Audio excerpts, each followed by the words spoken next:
So we're going to talk about some of these things that people are giving advice to twin flames to do.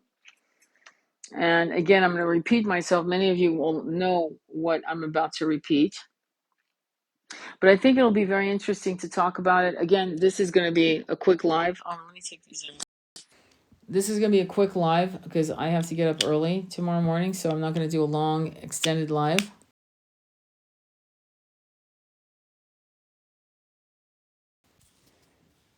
And I'm going to share the live with certain people. And we're going to see what we can say about this energy. Okay, let's see who comes on, and then I'll start. Again, it's going to be a quick live. I'm just letting you know. So today I had a very heavy day with some wonderful clients, okay? And I did a hypnotherapy session, then a coaching session, then a tarot session. And I'm going to tell you things that you really need to understand, the difference of things that happen with twin flames, okay? So we've got 6 people. I'm going to wait until we have at least, I don't know, 9. 9 would be good. Share the live if you don't mind. Share the live. I'm being shadow banned, and it's for various reasons. Because my conversations aren't always about twin flames, as you well know. I hope you know. Okay, so let's start. Thank you very much, all of you who share. Hello, sending love and light to you all. That's very sweet of you, Lorley. All right, so I had a wonderful session on hypnotherapy that turned into a coaching session on twin flames, and a manifesting coach had told this wonderful, beautiful client that she should have boundaries with her twin who is married to another person. That is not unusual. Maybe I should back up for a minute. Let me explain to you why twin flames quite often meet each other when they're with someone else. When I met my twin, when I was 18 and he was 33, he was with someone else. Okay? I never mentioned that because it never really mattered, but he was with someone else, and my appearance caused havoc in their relationship, which was not my intention. Not to mention we weren't lovers, so it wasn't like, we were like out there, but it caused some rift. And it made this woman, who, by the way, is a high-level soulmate of ours, both me and my twin, she's a high-level soulmate. I recognized her decades later, obviously, was shown that she was with the wrong person, my twin, and that he was never going to capitulate to what she needed him to be. A husband, the father of children. She wanted children. He was never going to show up in that way because there was an immaturity to him. And there were certain things he couldn't give to her because he couldn't give it to himself. And so when I showed up as a twin flame, he showed me X, Y, and Z, and I got better at X, Y, and Z. And I, in just my presence, this is what twin flames do to other twin flames. In just my presence, I catapulted an ending to this relationship, which was for the greater good of this soulmate of ours, mine and his girlfriend at the time. And she ended up marrying a man who looked very similar to my twin, who had the same astrological sign as my twin. I'm not kidding. Okay? So she was supposed to be with someone else, and she ended up having children with this man. Marriage that lasted they're still married to this day. Okay, if she's still alive or he's still alive, they're still married for the last I heard. All right, so when twin flames come into someone who is married, a twin that's married, it rarely happens when the marriage is good. If both twins are married, there are 2 scenarios. Both twins have shitty relationships where they won't let go because of whatever. Or one of them has a wonderful marriage with a high-level soulmate. And they meet not because the person who has a wonderful marriage with their high-level soulmate needs a recalibration of their marriage. The twin does. And so the twin with the toxic marriage meets his twin in a happy marriage. Let's give it that scenario. And he or she is activated, realizes they are in a toxic marriage, realizes they are toxic as shit, realizes all that, and then the twin in the happy marriage leaves. And therein starts the separation of 10, 20 years. I'm not being funny. It happens all the time. In a situation where both parties are in somewhat toxic marriages. And the problem with twins, some who are really like I don't know, ostriches in the sand, They refuse to admit they're in a toxic. There's some who are so 3D that they refuse to admit they're in a toxic marriage. So that's another camp, I'll tell you right off the bat. No, I have a very good marriage. And it's like, yeah, but if you had a very good marriage, why are you talking to not just me, but other women or other men? Do you understand? There's also this concept of, you've always been faithful. You've always been a good person. You would never take someone else's husband or wife from the marriage. You would never do that. Never. And yet here you are doing the very things that you would never do because it's your twin flame. Okay? So when you are in a third-party situation in a twin flame journey, it's usually to activate the twin who needs the activation. Sometimes it's a mutual activation. Quite often it isn't a mutual activation. And the activation can be just by the meeting. It's not about sex. It's not about intimacy. It's about the activation of the meeting. Quite often when it is, you're destined to be intimate, then there's an explosive activation through the root chakra, which many people will say, I've been Kundalini awakened. Yeah, there's levels to Kundalini awakening. And this is the first level. This is the first step to a Kundalini awakening, one of many. By the way, on the side note of Kundalini awakening, many people are yoginis who will never be intimate with anyone and self-activate their own Kundalini awakening. I'm sure you know that already. But just for those of you who may not know, there you have it. So there are multiple levels to Kundalini awakening. And it can happen with your twin. It can happen without your twin ever being in the picture until years later, but you've already been activated through that system. When there's a third party and you meet your twin and this happens, right? And your twin is very much densely asleep in 3D. Part of the rejection, it's not really a rejection, really, but they're choosing not to make moves towards you in active ways, leaving their spouse, leaving a partner, and all the reasons are listed again and again, and there are reasons that aren't really real. The only reason that would be really, really real for a twin not to leave would be a financial reason, and I mean die-hard financial reason, meaning if I leave my wife, she's never worked, she doesn't have any skill set. If I leave my wife, she is screwed. There's no way she can take care of herself. There's no way, she doesn't have the mental capability. She's emotionally not stable, and I don't want to lose custody of my children to her, and it's just cheaper to keep her. It happens a lot. And then there's others like this client today where the money's no object. Okay, the money's not the issue. It's the guilt. It's other people's judgment. That is so it's like letting other people's thoughts about your actions dictate what you're going to do with your twin or not. That's insane shit to me. Okay? You really can't give a fuck what other people think because they're not coming into your bed and they're not paying your bills and they will not be in your body when you drop your body and die. They will not be in your body. None of this shit is their business. It isn't. It's not okay to let other people's judgment, whether they're close flaming members, dear friends, to tell you or to judge you at all. This is not a random connection where you hooked up for, shenanigans and fun nectar, nookie. This is a twin flame. And no way, no how will they ever understand that until they live it. So this beautiful woman, actually physically beautiful, said to me that a coach, I'm just going to leave it at that, told her to, bolster her boundaries and say to her twin, listen, we can't talk until you leave your wife. That's insane shit. Because you see, when the universe doesn't want you to talk to your twin, nothing in God's green earth will allow you to reach to them. In other words, there'll be things put in place to block you from talking to your twin.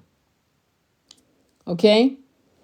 But when you have a twin who's actively in love with you and is suffering the guilt of being married to someone else with a couple kids, actively in love with you, actively is crazy, and then shuts down because they feel guilty. They're getting all this nectar. They haven't touched their wife or their husband in months, if not years. And they're getting all this pleasure from you and activation and excitement and talking about telepathy, and they know who you are. They don't know the term twin, but they know who you are. They know, yeah, you're important. And some coach comes in and says, stop talking to them. That's insane shit to me. That actually fucking has me going crazy. Okay? Because when the universe does not want you to talk to your twin, believe me, nothing will make you be able to access your twin. It'll be the weirdest shit. They lose their phone. They can't transfer their new phone number to a phone. They lost your phone number in the old phone. They're trying to remember the damn phone. You get pissed after 3 days of them not responding to your text, and you block them in all your social medias. Now they can't reach you even on social media. That shit happens.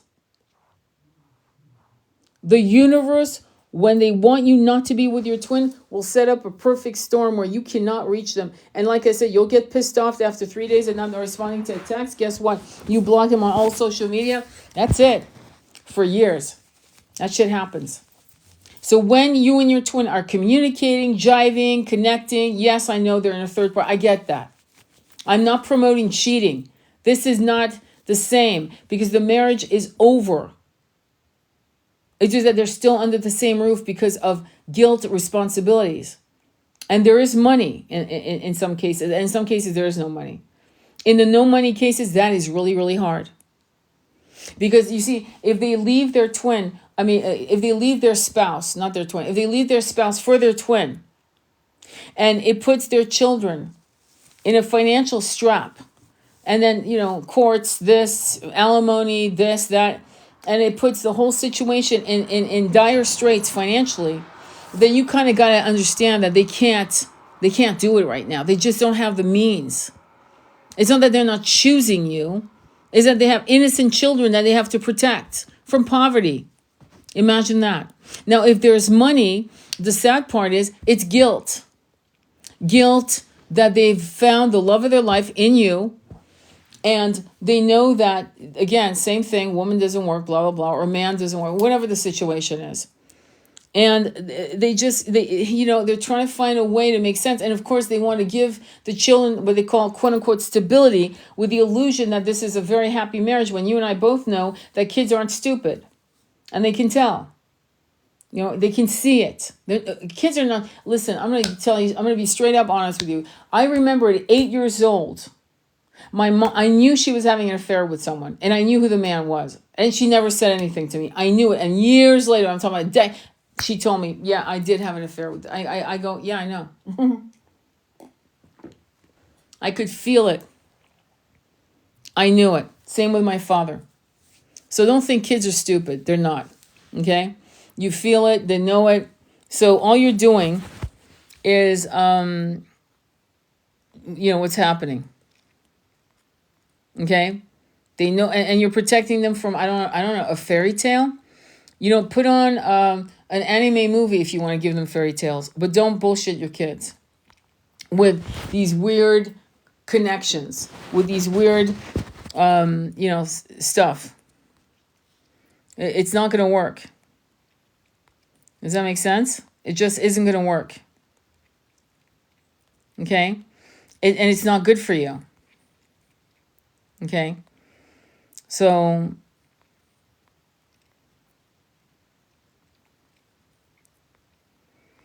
all right. So anyway, I'm blocking someone, as you probably know.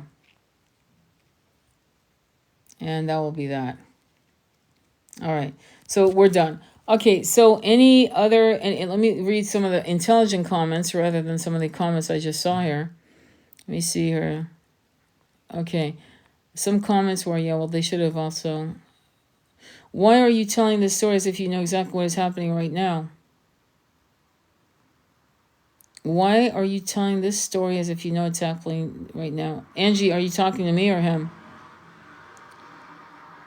I just told him I was going to do the cord cutting, even if backfire. I'm so tired. He asked me to run away with him. Then run away with him.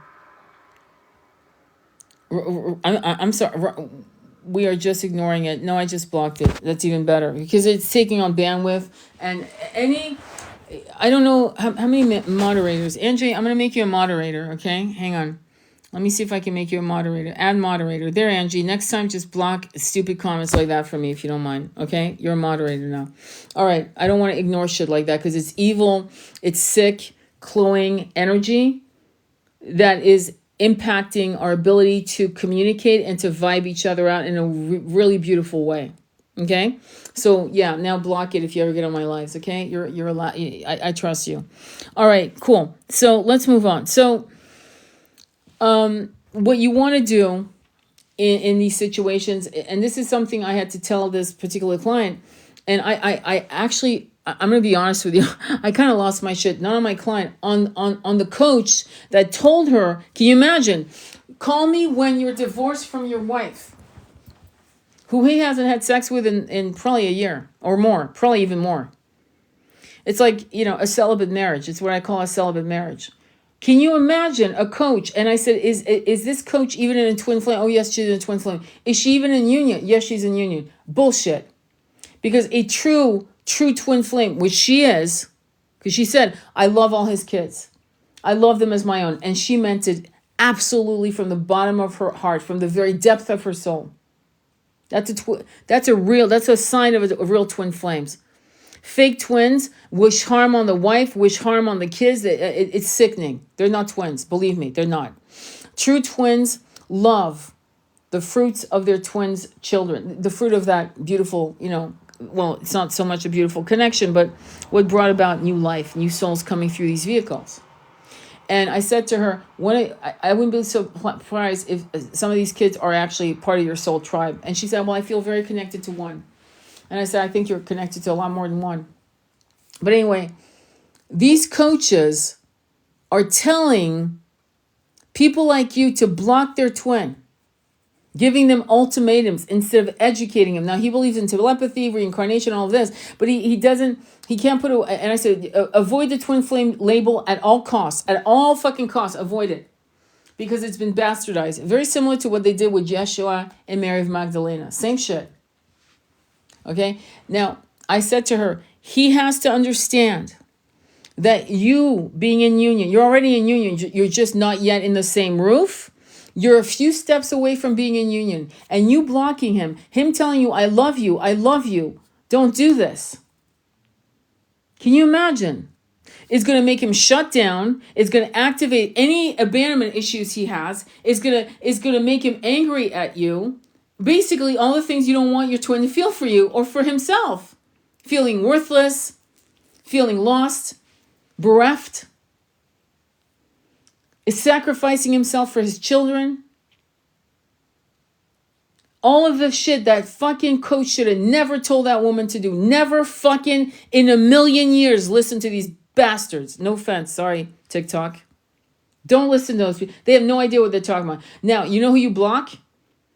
A family member that said, I really don't think you should be cheating. I think you could do better. I think, what are you doing? Just say, you know what? This is not about, if I wanted to just get nookie, there are tons of websites that will set me up within an hour to get nookie. This is not about nookie. Gorgeous men, gorgeous women. They just want nookie for the hour. You and I both know that. This is soul stuff. This is magic. This is big. It's bigger than me. It's bigger than him. It's bigger than you will ever understand. Am I angry? You damn fucking I am angry. Because what's happening is that we need twin flames in union. We need them to vibe and to balance the planet into the new earth. The mass apology that we owe Yeshua and Mary Magdalene, the way they were bastardized, the way we lost the truth of their beloved union. My God. For 1,500 years, we didn't know what this was really about. And if you look at every twin ray throughout history, Isis, Osiris, you want to think they're parables? Fine. But think about it. Each story has fuckery in it. Other outside influences separate the twin rays from each other. Okay? And I'm saying twin ray because they were much more evolved than us, okay? Just so you understand. Twin ray, twin flame. We are not twin rays. Many of us are not. Many of us could be. They're telling me I really need to share something with you, so I will. I've shared it before, but I will share it again. In a meditation about a quartz crystal, a cactus quartz crystal that I was putting energy on, I was told by a client, I want a Buddha. And instead, Yeshua kept coming and coming and coming. So I went ahead and I did this meditation for Yeshua. And I just worked on that. Then I did another crystal for Mary Magdalene. And in that timeline between that crystal and this crystal where I was, adding light codes of ascension using these masters, right? I got the download and I'm going to share it with you. The first download was seeing Yeshua and Mary Magdalene getting married in white linens, white and cream. And people celebrating, they were laughing. White teeth, beautiful, tan skin, dark hair. The next scene I saw through the lens of Yeshua, as if I was sitting on the beach, but it was Yeshua. I was seeing through his lens. Mary Magdalene, nude on the beach, but with a red dress, flapping in the wind like a flag. She was covering her body, right? Like, from the top of her thighs to her breast, right? And she's walking towards him, smiling, her hair blowing in the wind. The beach. And of course, my monkey mind went, wait, hang on, red dress? 2,000 years ago? So, I'm like, okay, well, moving on. Time to make dinner. 6 hours later, I'm watching Freddie Silver talking to Regina Meredith about the Knights Templars. Love that. Okay, that's my thing. I love Fred Lee Silver. So I'm listening, and in it he says, so Mary Magdalene was part of a high sect of priestesses. Wait for it, because this really, I dropped, my jaw dropped to the floor. Mary Magdalene came of a sect of high priestesses, and they wore red dresses. I couldn't fucking believe it. Completely, in my mind, I'm watching the Knights Templars, right? Yeah, I knew it was about the Holy Grail and this and that, and Mary being the Holy Grail, right? I get that, but I was interested in the Knights Templars, what made them, what were their mysticism, what they believed in, sacred geometry, Solomon's geometry. You get what I'm saying? It came out of nowhere, and it confirmed my initial monkey mind doubt of watching Mary Magdalene walking on the beach towards Yeshua with that dress covering her upper body. That was massive. Okay? So we lost 1,500 years of the divine couple. Okay? We lost. And they had nectar for the years they had together. This is known. Da Vinci Code, the book, is based on Holy Blood, Holy Grail. He basically stole it and made it more palatable for and look at how it fucking was incredibly, it was one of the most, it was a blockbuster movie and book, right? All right. So when twin flames come together, when divine masculine and divine feminine come together physically, karmic marriages, soulmate marriages, low-level soulmate marriages, I'm sorry, they're not the priority. And if a couple, a high-level soulmate is married to a twin flame, and their karma is to be together, even if it's a twin flame, even though it will be in your thoughts, I know from firsthand experience, they won't have a shot in hell until the doors and portals open and it is now time to be in union. Just to be clear. So when that happens, and the portals have happened, and so in this case, this twin flame, her, came into his life, him, his marriage was fucked. But when she came in, he shook, he got shook. The calcifications erupted out of him.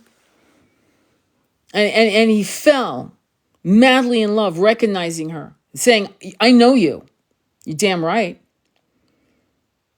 But then he felt guilt. And then, of course, they have mutual friends. So there was guilt, lots of guilt. And she said, well, he goes hot and cold. I go, yeah, of course he does. It's not hot and cold like the average twin flame. Hot and cold in that he is feeling massive guilt. Why me? Why have I found the love of my life? Why do I deserve this woman? Why do I deserve to be this blissfully happy when this could hurt my children? And I don't want to hurt people in my family. That's integrity.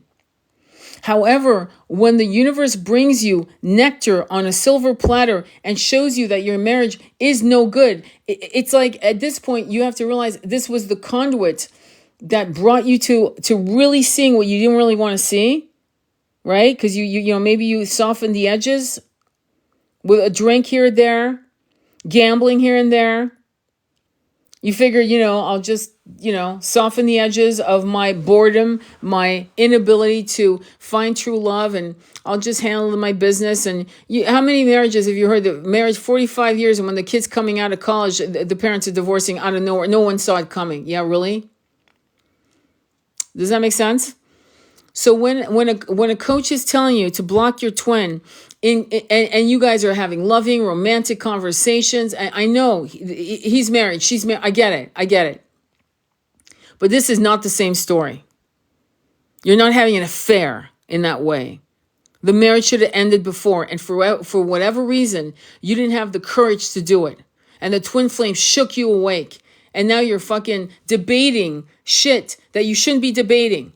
Was the marriage dead before your twin came? Be honest. Yes. Great. What's the problem? Why are you still here? What the hell are you doing? Is the marriage toxic to you? Yes. Are you physically sometimes getting sick? Yes. Why are you staying? Why are you staying? Well, the kids. Oh, I see. You want to model that it's okay to have toxic loyalty. Is that what you're modeling to your kids? We're not dirty socks. I'm not saying replace relationship after. This is twin. You believe me. Once you come into union with your twin, you will have, you know, hopefully you won't actually, fighting, triggering, fear. But once you're under the same roof, married, you're going to work it out. Because once you're becoming transcendental to the importance of your union, you're going to go, let's work this out. I need some time. Okay, where are you going? I'm going to the garage. I'm going on a run. Okay, we'll talk tomorrow. Okay, sounds good. But you have a rule, never go to bed angry. And that night, you guys hold hands. I love you. I love you too. We'll talk tomorrow. Good. You feel better? A little. Once twin flames are in absolute physical, spiritual, emotional union, they're still having the human experience, but they will never transgress. Unless addiction comes into play of drugs or massive alcohol. That's the only thing that can actually destroy a twin flame. But then again, they're out of their minds, right? Because now they're addicted to this, that, and the other. And maybe they came to you addicted. I'm throwing every fucking example you can wrap your head around so that you can find your story and somehow find the exit door out of bullshit. It's very important that you understand that if the universe wants you in separation, it's because there's not enough self-love for you, not enough self-love for themselves. And that you have to advocate for yourself with the fierceness of a mother or father to the child. Fierce. I remember asking this question just recently to a client. I said, if this was your daughter, 25 and pregnant, with this shit show of a marriage, would you tell her to stay or would you fucking get her out of there? She go, I'd get her out of there. I go, so what's the difference? Well, no. Hang on. What's the difference? Because if you would take your daughter out of that situation, why aren't you doing it for yourself? Why can't you be that mother for your inner little child? Get your fucking self out of this situation. That's self-love. But when you have boundaries, the boundaries aren't for your twin. You always leave the door open for your twin. Always. Unless your twin is an absolute toxic nutcase. Okay? And I mean absolute. If there's no glimmer of light in your twin, is it your twin? Or did some psychic for a 5-minute call tell you it was a twin? Did you go to a fair and somebody took a 15-minute ride on you and told you it was a twin? Or did you determine it was your twin based on all kinds of synchronicities, telepathy, numerology, activations, kundalini, I mean, all kinds of shit, because you're already somewhat secure in your spiritual journey. You're in 4D, stepping your big toe into 5D here and there. Does that make sense? But if somebody else told you it was a twin, and that's what you're banking your whole entire life on, and you're not, and none of the synchronicities that I've talked about in all my videos, all my lives, if that shit's not happening, then really think again, because it slams you. The synchronicities are painful and insane, and it's common in a twin flame journey. It's actually common. So if you're not having that, one, you're either both asleep for whatever reason. Amnesia is set in to put you in the cold ice box, if you will, until it's time for you guys to really, really get serious or awaken separately and then come back into union. That happened to me and my twin, I believe. I was still growing. He was still growing spiritually, but we weren't aware of things that had been in our face, in the front of our noses for decades. Do you realize how stupid one must feel? How I felt going, wait, hang on. I've known about this X, Y, and Z for since I met him, but I never saw it until today. And now I know what he means. And holy shit, why couldn't I see it? Amnesia is really interesting when you incarnate. It's like it's right in front of you, and yet you do not see it until it's almost like you're blind to the color pink. Until one day somebody puts on some glasses or your third eye's open and now you see that color. And you never saw it, though it was that wall right opposite you for decades. It's that insane. And you think, wait, hang on, like, why couldn't I see this? And the answer is very simple, because you weren't ready. You weren't ready. You weren't meant to see it until it was time to see it so you could make active, focused moves towards the direction of your twin. That's why. You didn't fuck up. You didn't fail. You didn't fail yourself. But, initially you'll go, why was I so dense? What the hell's wrong with me? You didn't do anything wrong. Believe me. I'm so happy you love the crystal that you got from me. I still have more crystals. I'm with my twin. Congratulations, Kevin. That means, seriously. Let me go more into why twins are important, okay? Hang on. Let me look at, I have tried to run to him twice. He got scared and ran. He's going to have to prove he is ready. I hold him and his wife in light daily. Very beautiful. That is exactly what I'm doing. Feeding him knowledge, encourage him to look inside of himself. Beautiful. He knows that he and I are something beyond this life. Exactly. Kevin says, I'm with my twin. He admitted this week that he can feel me pulling through the soul. Confirmation through the universe. Ali, what do I need to know? Okay, been 10 years for me. We collide and the spark is lit. Then he freaks and runs. The repeat and repeat. Yeah. Well, it's his false ego. You can still have telepathy with your twin even if you haven't met. Yes, you can. Yes, you can. You can have telepathy with your twin because why? Because, again, yes, let's reframe it. You haven't met them in this body, but you've known him your entire existence. So it's not like you haven't met him. It's like you haven't met him in this body. Does that make sense? It's like saying, I've never met this person because before we met in a Mustang and now we're meeting in a 1959 Corvette. So now you're like, oh, wait, hang on, new body.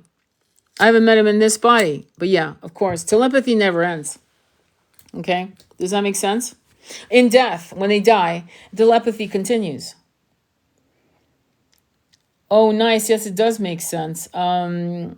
Yes, you are together in the fifth dimension. I'm going to try it out. Fantastic. Very good. Very, very good. Very good question, by the way. Thank you. So why are twin flames important? Let's go back to that because that's important. Let's go back to why the powers that be, separated Yeshua and Mary Magdalene from the Holy Scriptures, us understanding what it would be. Imagine the world, what it would have been like if we had really known the truth about their union, their divine union, what it would have done to the genders. Because right now we got stories of bears in the woods and 4B and all that shit, right? Separate, divide and conquer, divide and conquer, divide and conquer. Is some of this shit valid? Absolutely valid. No, I'm not, absolutely valid. Valid concerns. But but it's not a gender thing, because there's always been a-holes in both camps, feminine and masculine. I've seen women do shit levels of fuckery to get married men into their bed just as a flex. And I've seen men do things that are just fucked up with women, young women way too young. In fact, not even women, girls. So it is the concerns are real. But let's be honest. The concerns are that this was created with the divide and conquer going back thousands of years. Very successfully, though. And it continues. And had we known that Mary of Magdalene and Yeshua were a divine couple that respected each other profoundly, that enjoyed tantric sex, all of that, we would be sitting on a different frequency, dimension, and consciousness in a collective sense. So why are twin flames important? Because of that very thing. Because now you have the masculine and the divine feminine together, respecting each other, using tantric sex to create magic, to manifest, to heal the planet, to heal themselves, to heal their lineages in this life, past lives, and future incarnations, to basically hack in and out of timelines, and to balance the planet so that it can move into the new earth, the 5D.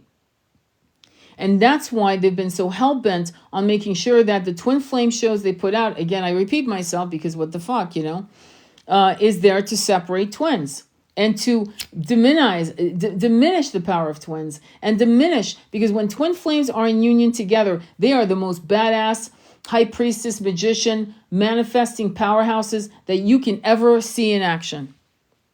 And that's a fact. And I've never had a twin flame tell me that's not a fact. Never. Twin flame, twin ray, never have I told someone, yeah, that's not true. Yeah, it's true. We've all seen it in our own lives. From the minute to the mundane to the extraordinary. Twin flames together are badasses. Imagine 144,000 of them all in union at the same time, not staggering in and out of each other's lives like we're all doing right now. Some of us are in union, like I'm in union. Other people I know are in union. But there's not enough.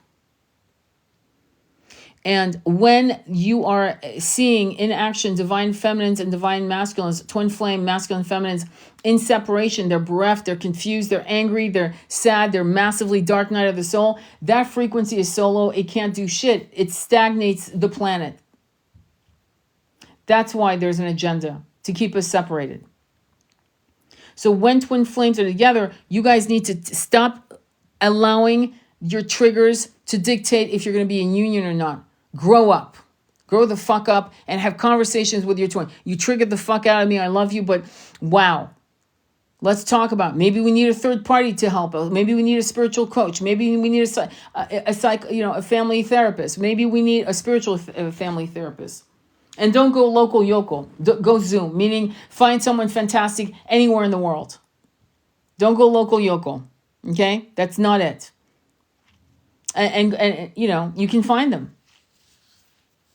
It's very important that you realize that you guys being in union is a key to the planet's ascension. Key. You might say, well, me and my twin, we live together, but we're not doing anything at all. Yes, you are. You're in union. That's big. Some of us are in union to be in service to humanity in a very public way. Some of us are in union for others to see, wow, that's possible, that kind of love, isn't it? Wow, look at them go. Wow, that energy, God. That's very healing to healthy people.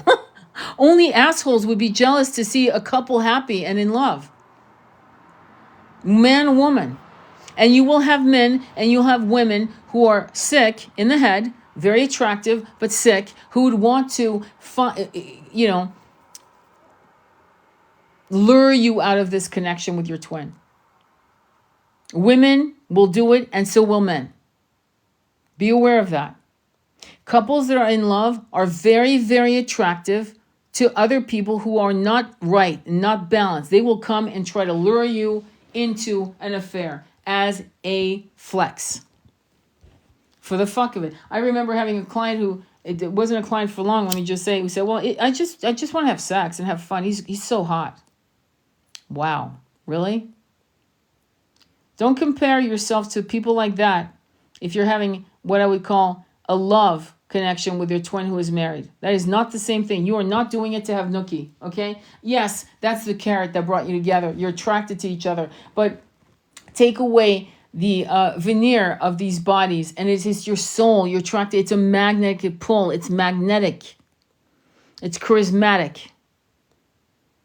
And the carrot is the sex.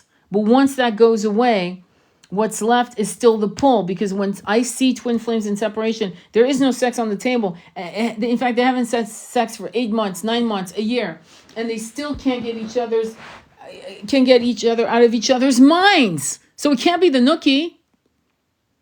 It's more. So a lot of people are going to get pissed off with me saying, "Oh, you're promoting cheating." No, I'm not promoting let's chase some nookie and destroy marriages for no reason. When a twin flame walks into a marriage, the marriage is already, it ended years ago, or else that introduction through divine intervention, source, God, however you want to put it, would not have allowed it. And the only time I had a client, I haven't said this story in a long time. I had a client who met her twin in Mexico, happily married, good looking, rich. Her husband, good looking, rich, amazing lover, like tantric love. He actually knows what tantra is. How's that for an idea? And makes love to her like a goddess, treats her like a queen, the whole bit. And she met her twin, first, boom, had sex. She was in shock, going, "What the fuck just happened here?" Her twin was a toxic mess out of Afghanistan, Iraq, addicted to pills, married to a toxic chick, 2 kids running around. Just it was, but her life was good. In fact, excellent. And she couldn't get him out of her mind. And so her husband said, "Look, I love you. I wish I didn't love you, but I love you. So go find out what this is." And he let her go. High level soulmate. And I mean transcendental high level soulmate. So she went. She went to, I'll make it up, Texas.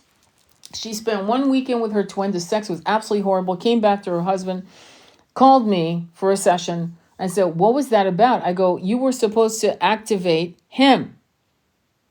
You have your shit together. You're happy. You're spiritual. Your partner is a high-level soulmate. He's your protector. He's your king. You're his queen. You don't need to be with your twin. You needed to activate him. He didn't activate you. You activated him. And you're supposed to send him lessons. Don't block him. Send him lessons. But that's it. And no more." She goes, "Will we ever be in union?" I said, "In 20 years. She goes, but will I still be married?" I go, "People do die, you know. Not everyone lives till they're 80. "Oh, that's right. He's got 20 years to get his shit together. Keep feeding him knowledge, girl. Send him a book here, a link there. Love your man. Love your high-level soulmate. Be with him. He's your man. He's the person you're supposed to be with." If that was not the case, she would have left her husband to be with him, but she did not, and she was not going to.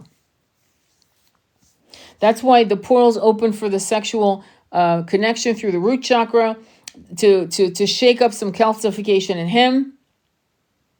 And then when the deed was done, she tried it again, and it was no. It was a hell no. Hell to the no.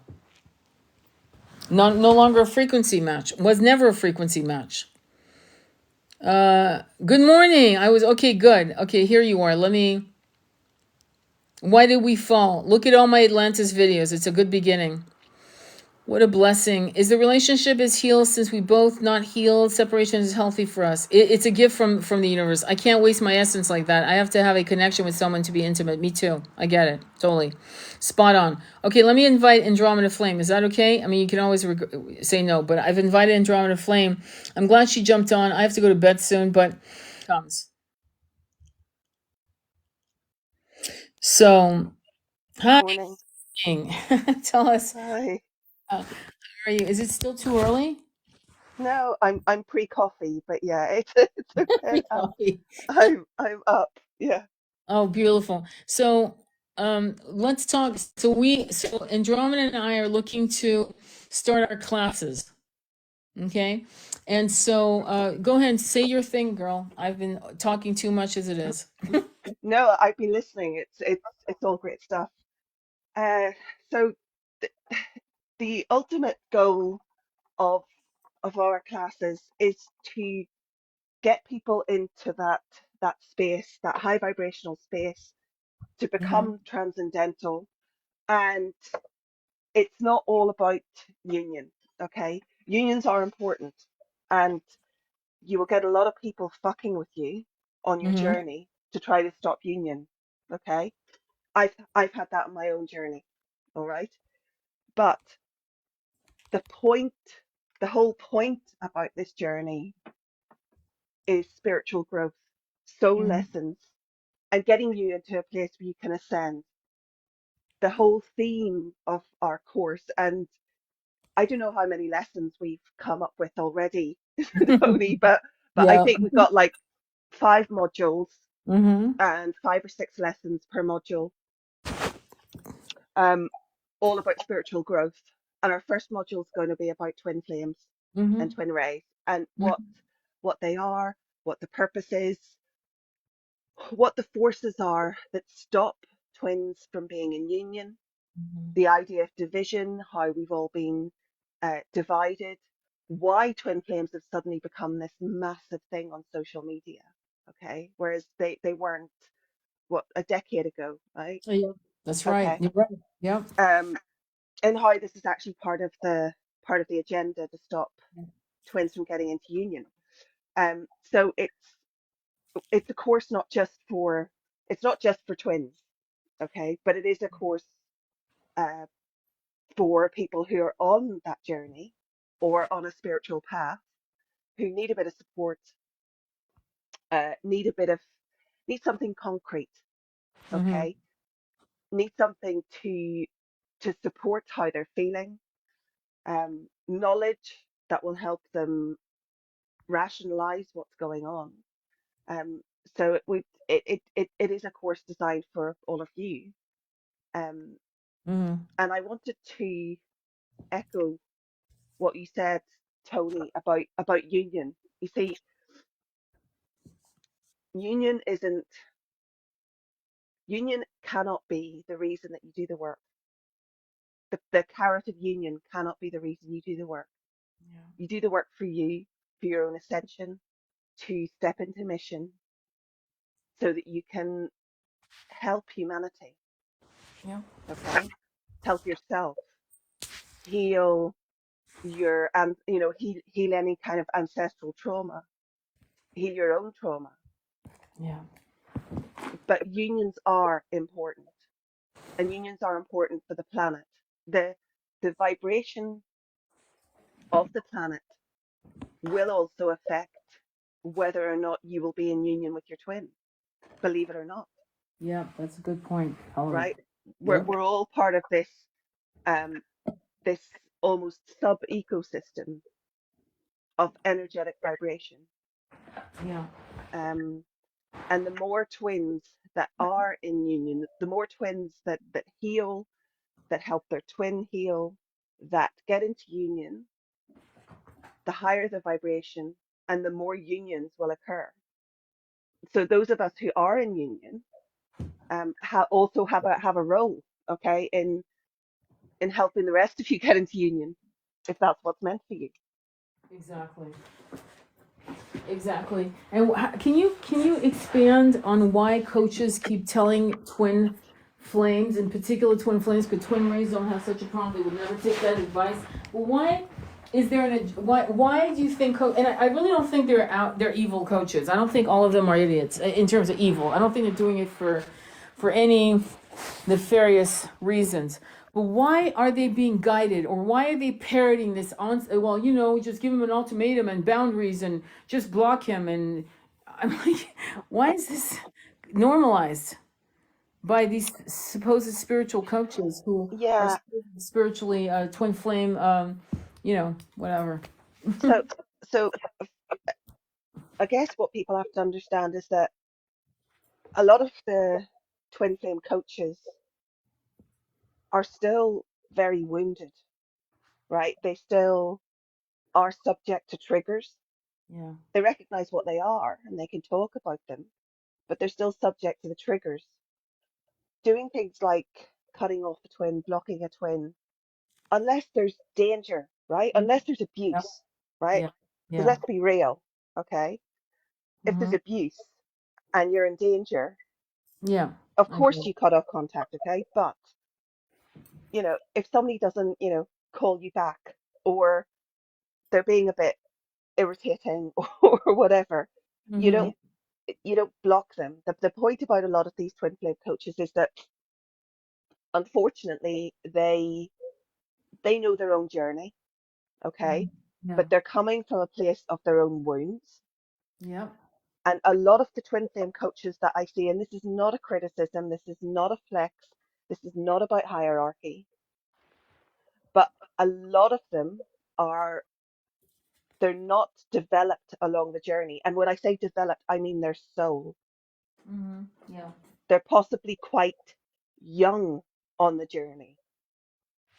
Okay, so they haven't got to that place of becoming transcendental, of understanding that the relationship rules, right, that all of these self-appointed relationship gurus will feed you, Yeah. do not apply to the twin flame journey, Thank you. particularly the twin flame journey, but also the twin ray journey, but particularly the twin flame journey.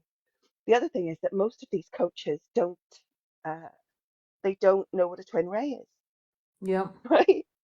That's right. They Um, don't. They do not. and I've spoken to a couple of them, and they kind of glaze over when I talk about twin rays.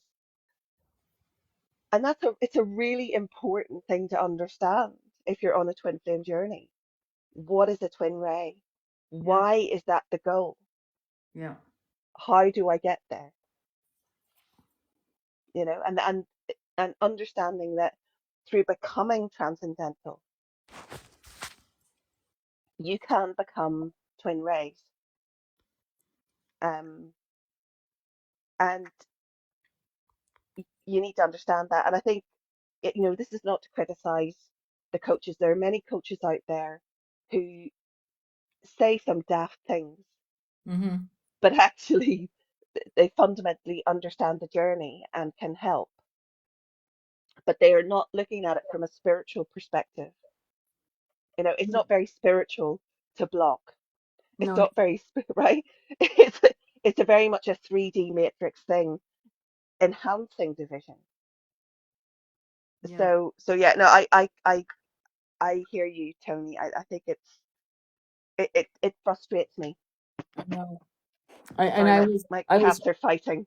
No, it's true. Sorry. I have to tell you. Yes, I do, Tiffany J. I do have some posts on twin rays, and one of the classes we're going to be talking in depth. It will be about twin rays. Well, many of us fell. Some of us fell in Atlantis. Some of us fell before Atlantis. Me and my twin, we fell before Atlantis. It wasn't Atlantis that started it. It was something else, which I'm. It's a little. Listen, you guys need to get more transcendental about your souls. You know the purpose of hypnotherapy?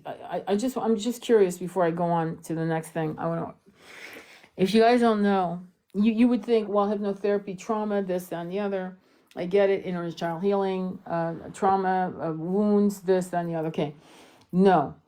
What I'm realizing in hypnotherapy is that it is to go to certain places, to see certain incarnations. And if you're lucky or you've done enough work with one, don't bounce from one person. Choose somebody and then heal with them for 2 or 3 years. Commit to working with them. I'm being real. But anyway, when you go further into hypnotherapy, excavating, you're going to go from the 1800s. You may go to the 1700s. You may go to 2000 years ago. Hell, you may go to Atlantis, and then boom, you're on another planet. You're on another planet.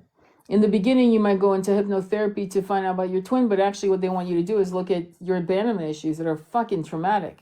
Like I had one today in my hypnotherapy, massively traumatic, frighteningly so. So, what I'm saying to you is that hypnotherapy, the excavation of all your skeletons, think of past life as a catacomb. If you've ever been to Rome, there is a catacomb with skulls and bones, and the skulls are children's skulls and adults, all kinds of, right? Okay, so, and think of that as that, and you're running through your past lives, and then suddenly, wait a minute, hang on, this is a skull from another. Wait, hang on, I'm a sentient being, but It's a different scent. In other words, it's a humanoid like species, maybe. But here I am remembering this. And oh my God, here's my twin. We're in union. What the hell's going on? So, why is this important? Why do it? So that you can transcend this obsessive idea that all you are and all you'll ever be and all you've ever been is who you are today. Beth, Daniel, Danny, Joe, Jim. No, that's not who you are. Eckhart Tolle wrote about it in The Power Now, chapter 1. It was in his preface, I forgot. And so did Michael Singer in The Untethered Soul. Read these books again if you haven't really understood that. Hypnotherapy puts you front and center with other faces, other embodiments of your experiences in various physical bodies and non-physical, by the way. That's why it's important, so you can transcend this weird veneer, this 3D ceiling that's choking your power. And once you get to that place of self-realization, escorted by someone like me or similar stuff, right? Or yourself through soul retrieval guided meditations, by the way. And here you are going, holy shit, this is okay now. And then self-love starts tumbling into you. Because you're like, wow, without being arrogant, wow, I'm more than this. I can do more than this. I'm limiting. What the fuck am I doing? And so the reason why we're starting the class with just the twin flame and the twin rays, because it's been so bandied about and so unbelievably badly explained that, there's some great content creators. I keep mentioning the two that we love. In fact, there's three, right? There's Cassidy, Twin Flame 1111. There's a Mel Brand into the Gold Twin Ray, who passed away. He was a ray, not a twin, not a flame. He passed away 2.5 years ago. And there's Ulf of White Wolf Alchemy. And those are the only three, really. Oh, yeah, and there's some other ones. Don't get me wrong. But they're not becoming millionaires from people's pain. None of them were rich. Actually, none of them. They're just making a living, paying their bills, probably paying their mortgage. And why do I? Because I've been working and following them for years, at least 10 years, for real. So the thing about it is that the new coaches that I'm seeing coming up, and I'm being arrogant. And you know why? Because I know what I'm speaking of, because I've been following these people for a long time, and these new coaches are parroting everything I heard. Better said 10 years before, 7 years before, better said. So I know they're watching the people I'm watching, and then they're parroting it, and then they're twisting it in the wrong way. In other words, they've lost some of the flow, essence, and wisdom in the original message. The message has been diluted by their own filtering system. Does that make sense?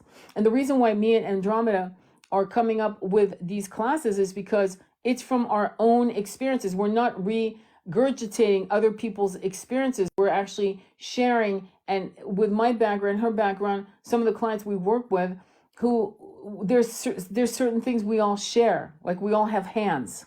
That's where it stops. Does that make sense? What do you think? Yeah.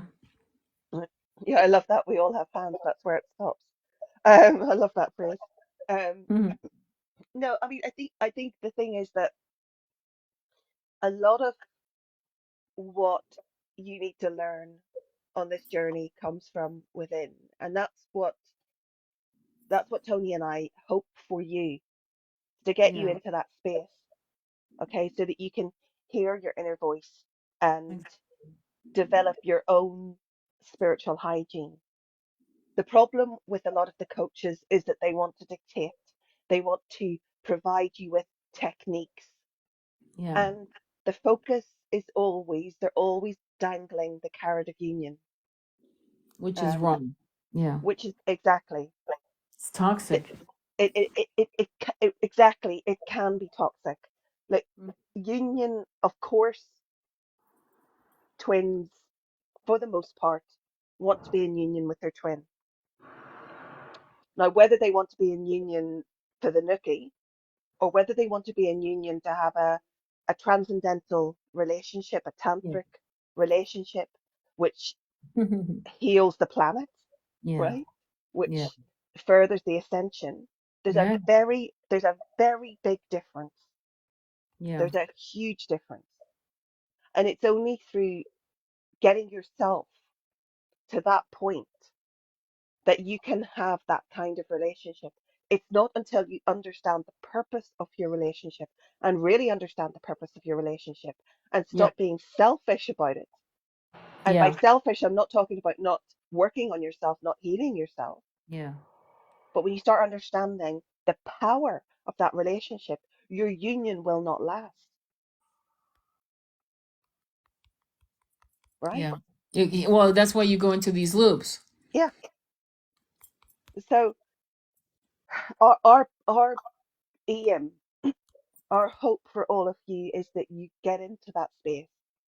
And yes, it would be fantastic if many of you came into union with an educated twin who is determined to do the work, who's determined to understand this. But many Yeah. of you won't, Yeah. right? And we'll be perfectly honest. Oh In yeah. this lifetime, right? Yeah. You will come into union at some point. Yeah. Okay, if you're doing it right, okay, you will come into union, but it may not be in this lifetime. Your twin may need a few more cycles Yeah. to get to that point, to stop the fuckery. Exactly. And the question here, mind, body, and soul, is the main thing is how many women he has to have be enough. And I said, well, I told her to look, but the question, the answer to that question, how many women, is you have to ask him if he is a sex addict, let's just assume, and he likes the unwrapping of a new woman who looks at him with awe and expectation and you know how women look to a man when they're totally into it, and you know what I mean, that initial spark of desire of being put on a pedestal. If he's addicted to being worshipped or desired, or and he loves that hit, that initial hit, right? Then that's an addiction. It's a form of addiction because he wants to be elevated through the eyes of another human being. By the way, that's a problem with women as well. Okay, when women and too long, not everyone's like that. Preface, but there are a lot of women. I was one of them when I was 17, 18, saw my value through the eyes of men. Meaning I saw my worth. If I was picked, if I was called back for a date, if I was made love to, whatever, right? If I made love to them, right? Whatever. And then one day you wake up and you realize that I will be lost forever to myself if I don't see value through my own eyes to myself. But that's not unusual. That is actually quite sadly, toxically prevalent in our society. I mean, look at fucking social media. You got chicks that basically monitored how their day's going to be on how many likes they got on the bikini shot they just posted. And you got guys doing the same thing with different methods. Maybe it's articulating something complex, or maybe it's posing. Maybe it's lifting weights. I don't know, whatever the hell it is. But we actually think that the value of who we are is on how many likes, instead of sometimes realizing that sometimes no one is going to like what you have to say or what you've created, but that doesn't mean you're a loser. It means that you are either far ahead of the collective consciousness, like Van Gogh as a painter. No one bought his paintings. Imagine that. Okay, I mean, to the point where he self-harmed himself. He didn't understand, right? And literally, within the heels of his death, his paintings were already being copied, not copied. People were painting his style and putting Van Gogh on it. And those paintings are still being circulated today. Everyone, the wink, wink, we know it's a fake, it's not a Van Gogh, but it's gone for many hands for 20 million, 40 million, 60 million. It's too late now. So they've let it go through the flow. But everyone knows, yeah, that's a fake. Did you know that? So what I'm saying to you is that this is not the value of what people accept in you. if you're creating a product, or if you need to be enough unto yourself, and you need to get to a place where you don't give a fuck what people think about you. That is freedom. That's true freedom. And then you'll be able to then really evaluate your own self-worth, your twin. Not to, you won't have to create boundaries with your twin, meaning blocking them. That's not a boundary. But educating them, saying, no, that doesn't work for me, my love. I adore you, but no, I'm not gonna continue having sex with you until you know, like, make a decision. Or no, I'm not going to do X, Y, and Z. Make a decision. Make a decision that is going to give us both integrity and a sense of self-respect, both of us, you and me. You don't get to push me to make a decision that's going to make me hurt myself. In other words, my heart is crushed, but I go along with it because I'm afraid of losing you. I'm not afraid of losing you. I don't care if we don't talk in 10 years, but I love you, baby. So make the right decision for both of us. Don't be selfish. Does that make sense? Yeah, I think that's perfect. Can I just answer mind, body, Please. soul? Yes. Because my love, you sound like you're in a lot of pain Uh-huh. on this journey, and you know we've been there. Yeah. We you know we feel that pain. Maybe not your precise experience, but we feel the pain. And this is about you deciding what is right for me at this point. Is it right for me that this man keeps coming in and out of my life, hurting me, Yeah. crushing me, making me feel like an option? Okay. Or is it time for me to take space for myself, Yeah. to do my growth, to not have this constant ping pong, right? This game of ping pong Yeah. with your twin, because it sounds like he needs a lot of growth. Okay. Mm-hmm. So, sweetie, please go within, ask yourself, what do you really want? Do Tony's meditation on purging past lovers. Mm-hmm. Okay.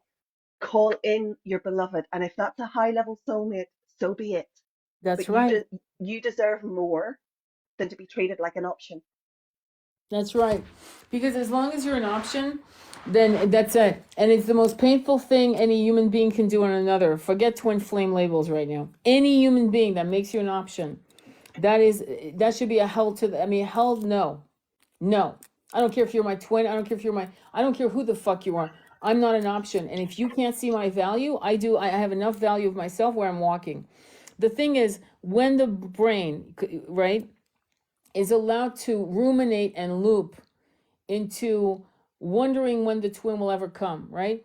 Watching all these tarot cards, to see what the energy is for the divine masculine in your case, right? Cases like this, and you go through this obsession, which, by the way, is absolutely normal. Don't even beat yourself up. But what I want you to understand is, at some point, you're going to realize that this is not enough, and the suffering of this fever that's running through your body, right, of wanting to be chosen, goes back to many incarnations. And when there's fuckery with a twin that does that, it's actually purposely done by the universe. Before you reincarnate in your twin, there was an understanding that you were always looking to be validated by outside forces, that many of your incarnations were based on that. You married people based on what people expected of you. You did things that people expected of you. And you always wanted to be accepted by society, family, friends, whatever, in past lives. So when the twin wake comes in, not choosing you, and then coming in just like a revolving door and leaving to hurt you again and again, death by a thousand cuts, right? It was purposely done for you to say, yeah, I'm putting my foot down. We're done here. I don't know. I'm going to meditate. I'm going to chant. And the sad part is, me and Andromeda keep saying the same shit again and again. That it works. I don't know how to tell you it works. How about this? If I took oxygen out of your room in 10 minutes, you'd be gone. You no longer would be in your body. You believe that, you right? But yet you can't see oxygen, nor can you bottle it from your room into a cup, right? However, you believe me. You know this is true. So why is it that when Andromeda and I and people like us tell you to do chakra work and mantra work, you don't believe it? I'll tell you why. Because you believe other people have power to manifest. You think other people have the power to do X, Y, and Z, but you don't, because the self love has still not been harnessed. Right? How do you harness self love? Well, you control the monkey mind. How do you do that? You chant. You see, we're looping. It's a catch 22. You can't escape it. You have to train your monkey mind to be a servant to your soul, or else, no offense, you're fucked. You will be looping into your monkey mind for the rest of your Yeah. life, like many of our incarnations, right? Yeah, absolutely. And I think for you, mind, body, soul, the Ho'oponopono um, chant, as well as, I mean, we'll be talking about um, the Sanskrit chants as well, how to use them, when to use them, what they mean. But Ho'oponopono is a very powerful Mm-hmm. prayer, Boy. and you can say it to yourself, Mm-hmm. That's right? right. Because part of one of the difficulties on this journey is forgiveness, Yep. right? And all of these relationship gurus out there telling you to, to block your twin, that, that your twin's no good, all of this, it's not helpful. You have to come from a place of being transcendental, Yeah. of seeing the lessons for what they are, seeing their behavior for what it is, Yeah. and actually harnessing and developing that self-love. And the Ho'oponopono, it is so powerful. And if you say it with your name, which is, I'm sorry, please forgive me, thank you, I love you. Yeah. That prayer of forgiveness, of gratitude, of love, simple but so, so powerful. And if you chant that Mm-hmm. while you're doing your dishes, while you're doing your laundry, while you're while you're walking to the train station, if you do that, you will develop this overwhelming sense of peace, Yeah. and peace unto yourself. No external validation required. Yep. No knight in shining armor required. Okay? Yep. You will develop that sense of that well, Christ consciousness. I Yep. am, right? Yep. Um, and if we come back to Yeshua and Mary Magdalena, look at how they have been attacked, lied about. Read the Gnostic Gospels, Mm-hmm. okay? Understand that what Yeshua taught is not what you're taught in religious education in school. Yeshua was not a misogynist, okay? Not at all. Yeshua No. talked about unity. Mm-hmm. Mary Magdalena was his wife, mother of his children, Yep. a true disciple, and she carried on his work, his ministry, Mm-hmm. after he dropped his body. Don't forget those two as a divine partnership, as twin rays Yeah. sent to show the world the power of love. And there's a beautiful letter from Albert Einstein. Was it Albert Einstein? Yeah, to Yeah. his daughter, Yeah. and he talks about, and it was suppressed for so long because he talked about the power of love. Right, the most powerful force in the universe Yeah. is love. The highest vibration is love. Yeah. If you can become love, become forgiveness, becoming transcendental just happens. You don't even have to try. But in order to do that, the most important thing that you need to release is fear. Fear of your twin not coming back, fear of being alone. Yeah. Because when you're in the vibration of love, you're never alone. That's right. That's right. And I think that a lot of times the boundaries that you want to create with your twin is of what honors both of you.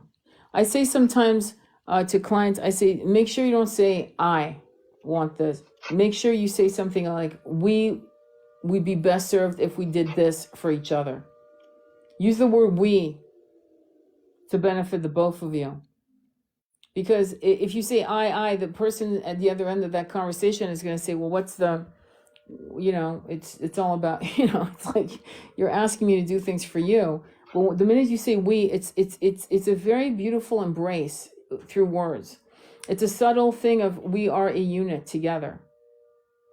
You're basically putting yourself, your twin and you, in union with just that we word, that we. And the minute you say we, something subtle is triggered in a good way in for your twin. Because now it's not about I. The conversation about how do we, what do you think we should do? How do you feel? How do you think we should feel about this? How should we proceed with this? We. It's a team. And that's important. I also wanted to bring up, but go ahead, Andromeda. Do you have something? I wanted to bring something else up about this concept of twins being married. But do you have anything to say on that also, by the way, on the marriage thing that people have such guilt on? I mean, the twin being married to someone else, third party stuff. I mean, look, the third party stuff can happen in many different ways, right? A twin or yourself who are married, Mm-hmm. maybe to a soulmate, maybe not. Mm-hmm. Okay. Um, but every Mm-hmm. relationship is there for your growth, whether it's good or bad. It's Mm-hmm. there to teach you something. Okay. Can you walk away from a toxic situation, for example? Do you have the self-love to learn, right, even from the worst situation? But a twin, uh, you said something earlier that was really important. Like, a twin is not going to come into your life when everything is okay, when everything's rosy. Yeah. A twin can come into your life when you are at rock bottom. Okay. That's right. Oh, Uh, yeah. yeah, and they come into your life first in order to activate you. I Mm-hmm. like the experience of meeting my twin in this lifetime was, it was an unbelievable experience.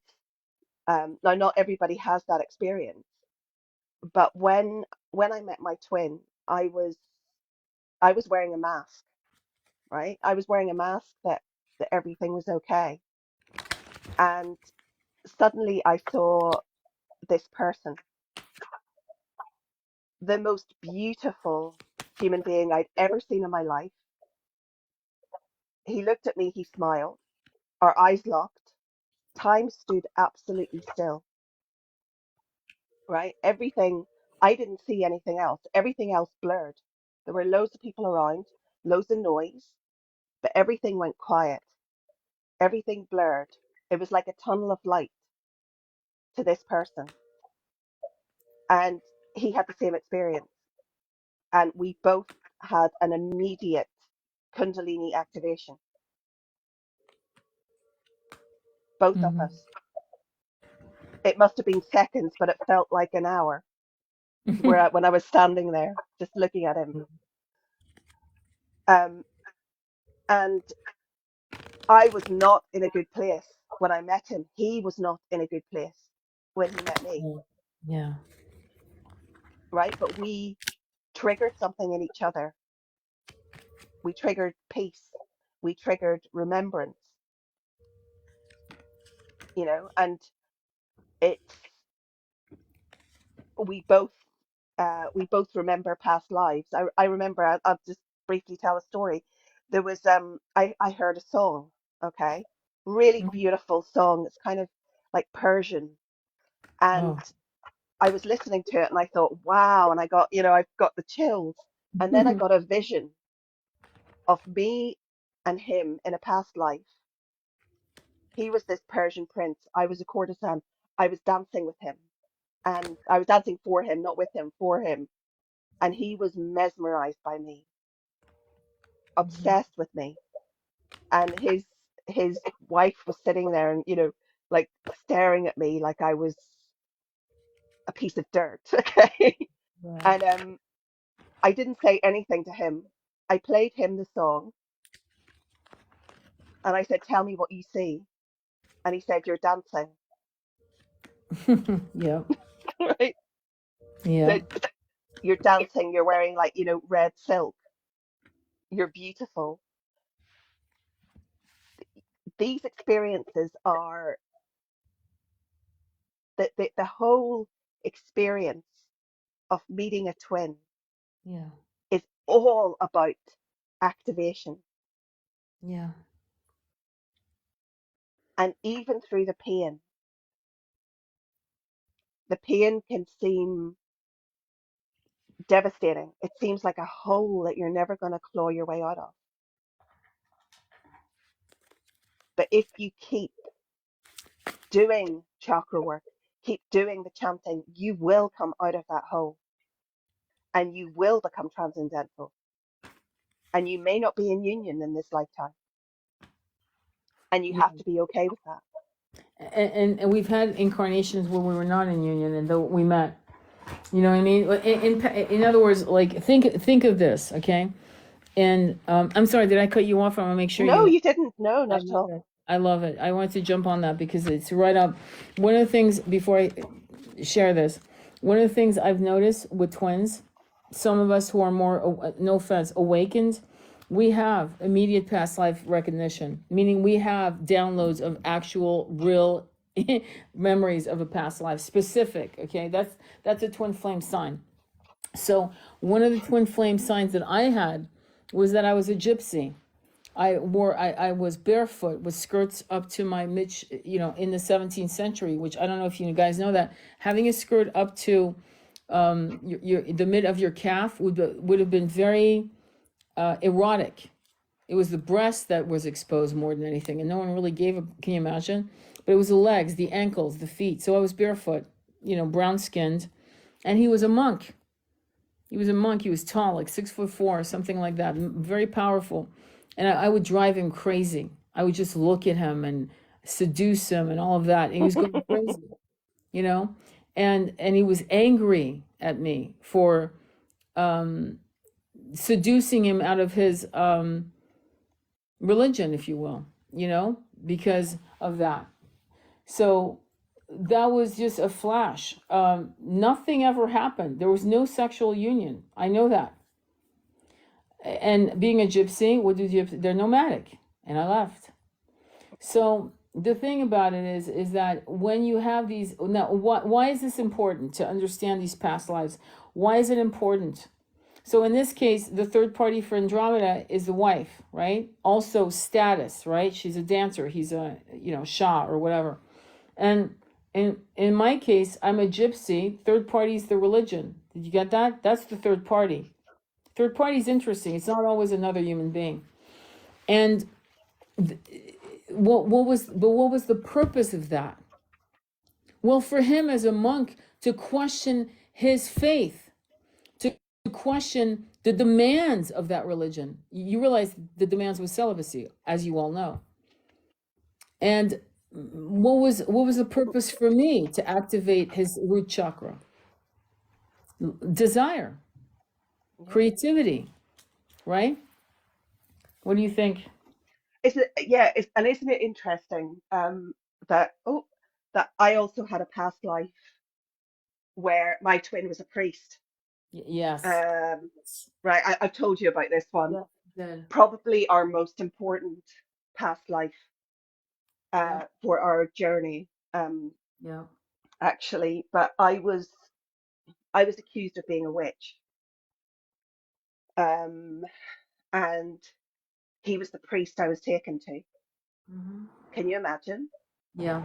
And he was there at my burning, and I'll not go into like details, but he came to me the night before. I'd already my head shaved. I looked hideous, I was in the Hessian gown, Yeah. and he came to me and we talked. We just talked. He made me forget about what was coming. We were in a different place when we were talking. Yeah. And the next day when I was dragged away and all of that, and I remember the last thing I remember, I could see the flames and I mouthed to him, I forgive you, I love you. And then it just went white. That's And incredible. Yeah. yeah, but this will happen where there are not just one third party, but multiple third parties, right? Yeah. Yeah. His vow of celibacy, my label Yeah. as a witch, Yeah. right? The fire, Yeah. the authorities, the barrier of death of the physical, Yeah. right? Absolutely. Um, all of these things are third parties. Third parties can be children, they can be Yeah. dogma, Yeah. they can be a job, they can be attachment to all sorts of things, people, places, things. They're Yeah. all third parties. And whether you're on a twin ray or twin flame journey, there will be third parties that interfere. Yeah. It's just a bit different on the twin ray journey, Yeah. how they present themselves, how they interfere. On the twin ray journey, they are immediately seen as lessons to be learned, Yeah. cycles to break, and that's it. On the twin flame journey, and correct me if I'm wrong, Tony, but on the twin flame journey, I believe, I feel Yeah. that the third parties are there to trigger abandonment, lack of self-worth, to trigger this idea of not being I think, chosen. yeah, there's a lot. Yeah. So It's I think they interesting serve because I was different going to purposes. say Yeah, that yeah, the exercise, and again, absolutely. No, I was going to go back to you mouthing to him, I forgive you, I love you, while you're being burnt. It's almost like there was a test and you yeah, passed it with flying colors. Because the average witch, the average consciousness of anyone would have been a curse, not a forgiveness cry. And that yeah, right there is massive, because that karma could have been some scar that would have prevented you from ever being in union for 1,000 incarnations. But the final thing you said in the physical realm of your body, you used your throat chakra for the massive forgiveness. That was big. And, yeah, and and you guys need to understand that's a fucking very intense moment of choice, of going to the heart chakra instead of going into vengeance, anger, all of that, betrayal. The way you die has a lot to do with the way your next incarnations will map itself out. And there's some scars that could have happened burned with her body. So when Andromeda dropped your body, all the some scars that she could have brought with her, resentment, anger, gone, burned with her body. All of, all of it was like, would you say I'm correct on that? Because that's what I'm getting. yeah. That's what I get as well. I think that's something that that moment, um, when I Mm-hmm. was already out of my body, I was already out of my body by that stage, and I Mm-hmm. what that did is that healed so much karma. That split second cleared so Mm-hmm. much karma and cleared our path. And some people will Yeah, have to do that in this lifetime. that's right. That's right. When the unforgivable is forgiven, that's big. And the unforgivable can encompass many things. My warrior comes into play right now because I just thought of okay. The only thing I will never forgive anyone. I'm sorry if you just because I can't is any harm to children, especially you know what I'm saying. I hope you get it right. Yeah. Harm in the root chakra. This is how I'm gonna put it. Yeah, any of that as fucking. I don't care who you are. You're out. Um, that's it. But everything else, having babies with other women, men, doing this, that, and the other, lies, other fuckeries of that, yeah, that's forgivable. Does that mean, what are your thoughts on that? Because forgiveness is never convenient, is very sticky, messy thing. And but that's the only thing I wouldn't forgive. But how would you handle that? Because I just can't forgive that. That's the one thing I could. God bless my situation. I don't ever have to face that shit. But thank God I'm not surrounded by people creeps like that. But what are your things? Are the parameters to the levels of forgiveness? Would you say I'm a little too fucking warrior like, or you know? No, I think you have a soul contract to protect children. I think that's what that is about. And Mhm. there are there are things that are too egregious to to really look past. Mhm. You can Mhm. forgive but not forget. Yeah. And that's a subtle thing. Yeah. You Exactly. can, Yeah. you know, Very. you can forgive them their, I don't want to use the word deviancy, but because Yeah. that sounds almost puritanical, but that kind of Yeah. behavior when it comes to Yeah. the innocent, when it comes to Yeah. taking away innocence, when it comes Yeah. to giving a lifetime of trauma to an innocent being, whether it's Yeah. whether it's a human or an animal, okay, let's be real, Yeah. Yeah. Absolutely. then that's a massive amount of karma. And the point is that you don't want to be involved in that karma, No, because right? it stains you. It stains you, and Mhm. it stains the relationship, and you don't want, Yeah. again, it's TikTok, so we have to be careful, but you don't want to be in a situation of exchanging energy, exchanging that kind of energy. Absolutely. That's scary shit, ladies and gentlemen.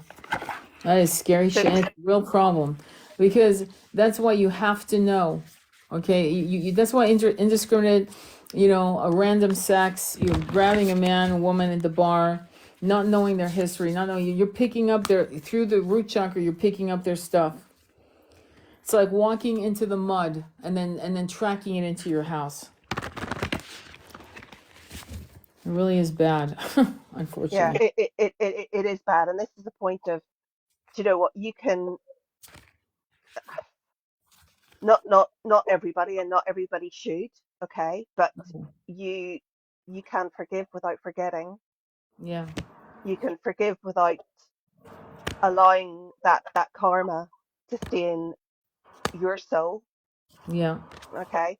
um but there are certain behaviors which point to a person who is not going to heal in this lifetime, who's not going to get into a state of transcendent existence, who is not going to ascend. yeah, You cannot ascend if you have created that level of trauma on earth, absolutely. because that behavior, it lowers the whole vibration, and it makes the job of the rest of us harder. Right. No, yeah, right on. It does. Right. um No, it's no joke. I mean, no, yeah, it's no joke. no, So, it's no yeah. joke. And this kind of, there are, if your twin has children with other people, Hmm. then that's something that should be forgiven, because Absolutely. they have a soul contract with Hmm. those children, and they have a soul contract with those children from that other person. Yeah, um that's right. and when they had those children, they were not in a place where they understood that soul contracts can be changed, Yeah, right? absolutely. um Yeah. And children are here. Remember that children may be in these tiny bodies, Yeah. okay, but their souls may be even older than their parents, Yeah. right? Their souls may be more ascended than their parents, and their parents' job is to protect and nurture that little body Yeah. so that that soul can express when that child is no longer dependent, so that Yeah. child can go into the world and do what they were born to do. So children do need to be protected. Absolutely. Yeah. Absolutely, I agree. So I want to wrap it up only because I have to get up early in the morning.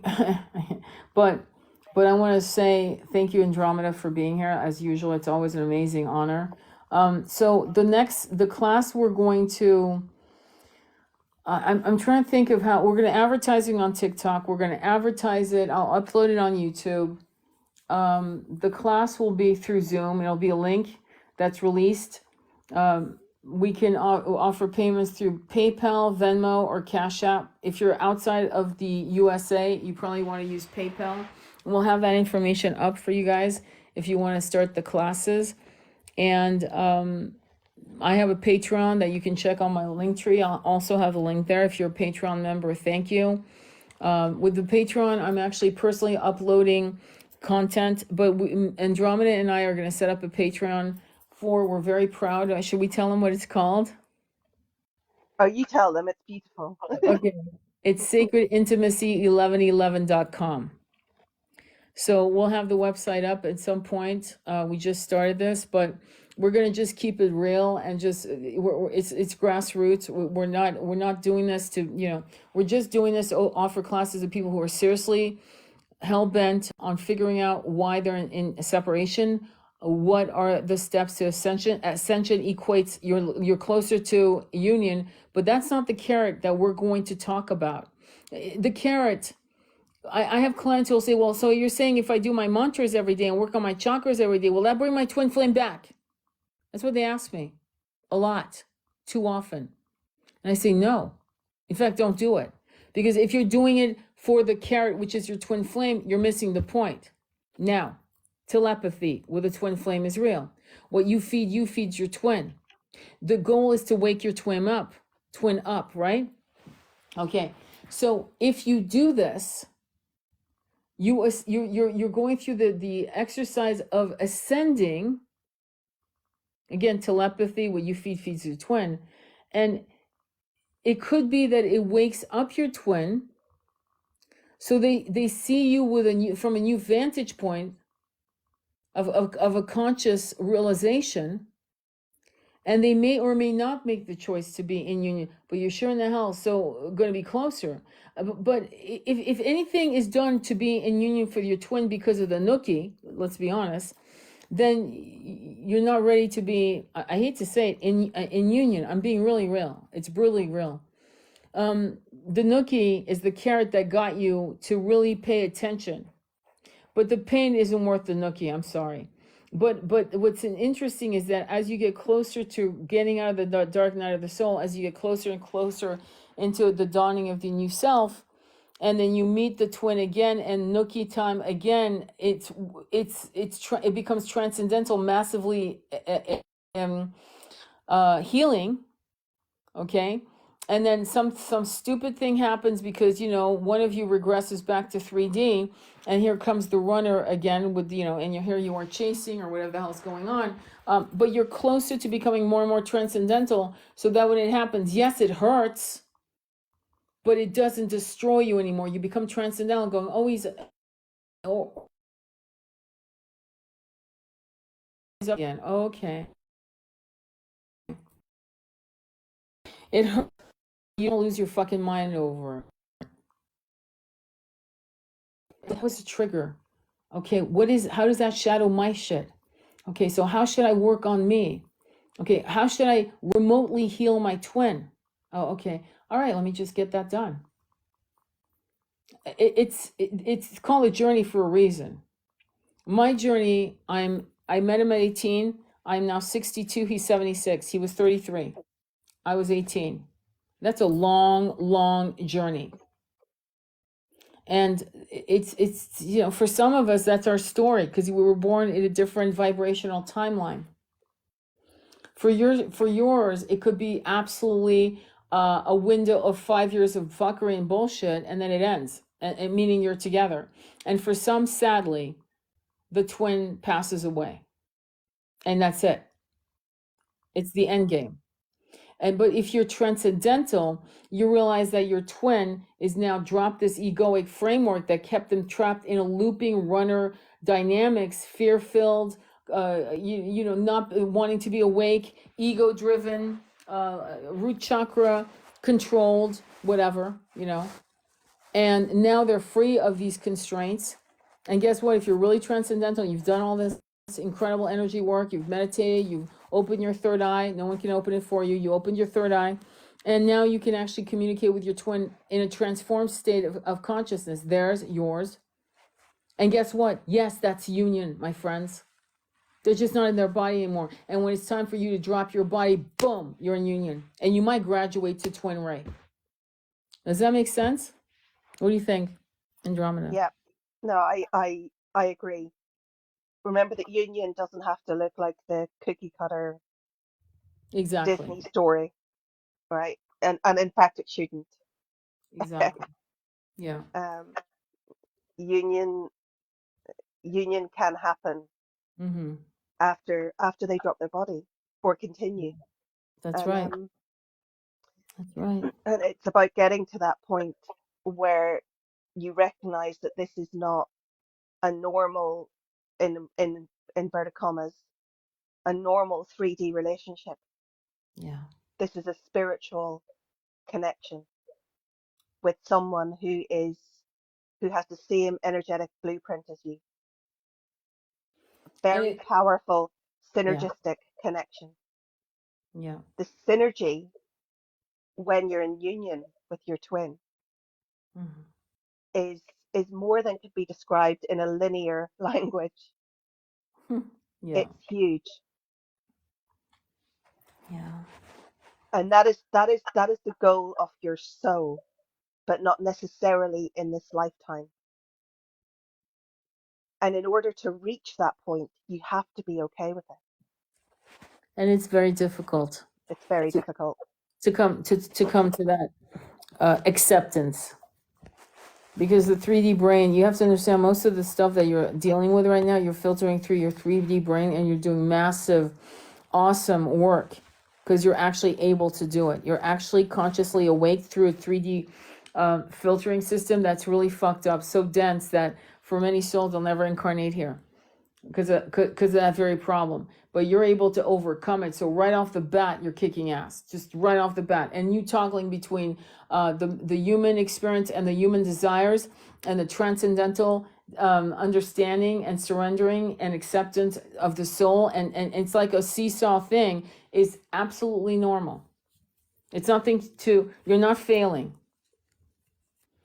Yeah, so you want to do the parting words, and then we'll announce the class for. I think we're going to do it next week. We'll have a time and day, and a price. It's very approachable. If you can't make the actual class, it will be offered as a link only, so you can still actually take the class, even though your schedule may not be, copacetic with ours. So you can actually do the class live. You won't be given the link, and so you can review the class as often as you like. And then for those of you who missed the class or can't make the class, it's all good. You're fine. You can actually see a pre-recording, the recording of the class, pre-recording, and you can actually check it out and go through listening to it as often as you want. Once you have the class, it's yours. But we have an honor system where we ask you not to share the link to other people. Okay, because it's an exchange of energy. Does that make sense? So please don't share the link. Just, we're asking you just on an honor system not to. If somebody really wants to, learn this, let them invest in it as well, Does that make sense? Any questions on that? Any questions at all on that? So we're very excited. There's going to be a lot of material. So Sacred Intimacy 1111 is going to have its own Patreon where me and Andromeda will create content exclusively for Patreon members. I've already done my Patreon, which has exclusive content that are for my Patreon members. I'm doing the same videos that I do, but except they're a little more intense, and special things that I can do that I cannot do on TikTok or YouTube, if it's public, you know what I'm saying? So there'll be a lot of wonderful perks and gifts. So once we start our Patreon with Sacred Intimacy and you become a member, you'll get a discounted for each of the classes. We'll explain it later. All right. Any questions or anything that you wanted to? Do you interpret dreams? Yeah, we do, but we're kind of signing off now. We do, but we're signing off. We do. I interpret dreams. I know. I'm sure Andromeda. It's a no-brainer. Yes, and I don't.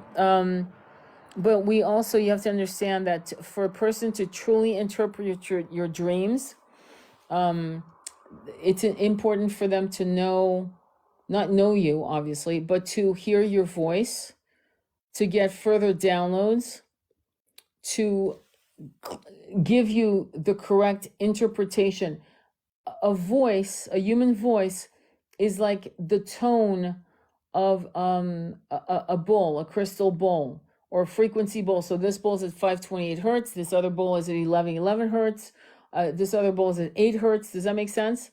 So I don't know about you, Andromeda, but for me, when I listen to the voice, it activates something in me. I get downloads and I start understanding what that dream means, because that dream means to that person, and that same dream would mean something completely different to another person. Does that make sense? What do you Yeah, think? in a complete sense. And also you can interpret your own dreams, Of course. okay? And you can ask for guidance. You can ask for guidance through meditation or through other dreams. What does this mean? Okay. Yeah. What is this a memory? Is this a Mm-hmm. memory that I need in order to figure out something? Mm-hmm. Is it a prophetic dream? Yeah. But not all, remember that, do you make sure that you're doing some kind of protection Yeah. before you sleep, because in that sleep state you're very vulnerable, and not all dreams are going to tell you what you need to know. Some dreams can just scare you. So make sure that you're asking for that protection. Yeah. Do not consent to any dark energy, and explicitly do not consent, and ask for guidance. And then you can get your own interpretation from your own higher self and your own spirit guides and from source to give you Yeah. the answers that you need from that particular dream.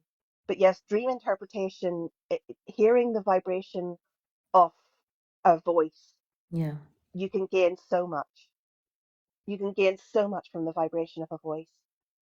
Where is this person at in their journey? Yeah. Are they harboring trauma or resentment? What kind of state of mind are they in at the moment? Yeah. It's so important. It's so important not to, not to go to people who are going to do this by text or whatever, That's insane because to me. it is, yeah, and there's no duty of care there. Okay.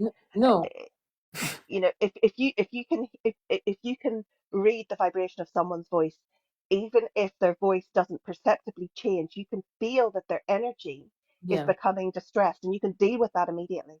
It's funny you said that, because that's exactly why I don't have calandria. That's exactly why I don't book automatically. I call every client. And in fact, the client I did a hypnotherapy session with her, I could feel the vibration of her voice. That before I told her, I want you to do this guided meditation, that guided meditation, get used to my voice. But I did it for two reasons. One, to train her to hear my voice and trust it. But two, most importantly, the first thing I heard was a jitteriness, a shakiness to not her voice, to the vibration behind her voice. She was not, centered, grounded. And I knew that if I gave her the guided meditations, like a week before our scheduled appointment, if she did it every day, right? Guess what? Her nervous system would be more centered. I was right. It was an amazing hypnotherapy session, and she was much more grounded, even though she had just, she's the person I was talking about who was told to block her twin, to basically give him an ultimatum and cut off all contact. Can you imagine? But because she had done these guided meditations, she was much more centered, because the guided meditations include what? Chakra work. So every day she was getting chakra work, wasn't even realizing what it was doing for her. It was calming her nervous system, grounding her. So this concept that, oh my God, it was such a great read, it was all done on Etsy, and you never heard, the person never heard your voice, never heard. Tarot cards are very interesting, is that when you do a tarot reading, is that they will tell you what's going on. But there are other things in tarot that can give you the solution, not just what's going on, but the solution. And I'm not convinced that blind readings give you solutions.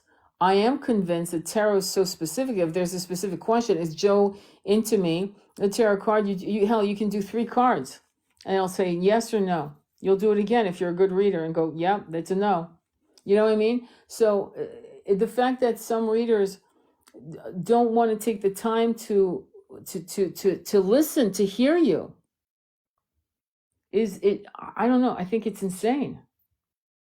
It is. I think we need to demand a little more because I know there's a lot of them making massive levels of money, and they do pre-recorded readings for like 175, 250, and all they know is your date of birth and your name, and they're sending you a pre-recorded 1-hour session.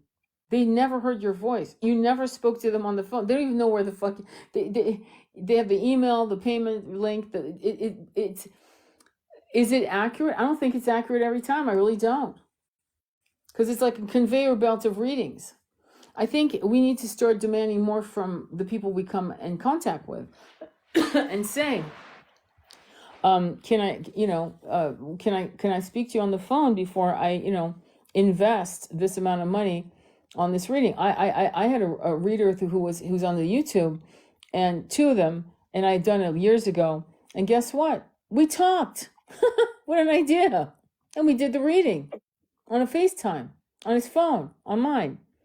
That's appropriate. That's a good reader, because at least this is a reader who wants to know you, see your face, pick up your energy, and then read for you. But a reader that is like hiding, I'm being honest, in the shadows, like through Etsy is big on that. Now, a $5 reading, I guess it makes sense. Yes, no question. Okay, whatever. Knock yourself out. But a serious reading with serious life and dare I say, death questions, life-changing questions, that you're going to look at this reading and the answers to that reading and make a massive decision, or it's going to change the way you see your beloved based on some reader who never even took the time to pick up the phone and speak to you. That's insane to me. Be careful with that, because I've met readers where I heard their voice and went, I'm sorry, yeah, I made a mistake. I've met healers, I heard their voice and went, yeah, no. From the first syllable, it's like, yeah, no, not happening. Oh, I got the wrong number. Thank you. I try to be polite, So you want to hear your reader's voice as well, by the way. Because if it's like nails on a chalkboard, wrong person for you, that's for damn sure. And there are plenty of readers that'll pick up the phone and talk to you. Believe me, that's not that you're not asking for the moon here. Does that make sense? What are your thoughts on that? Because I'm curious. Because I know that's really considered normal now. They've normalized this. I know, I agree. You can't, because it's all about reading the energy. All right.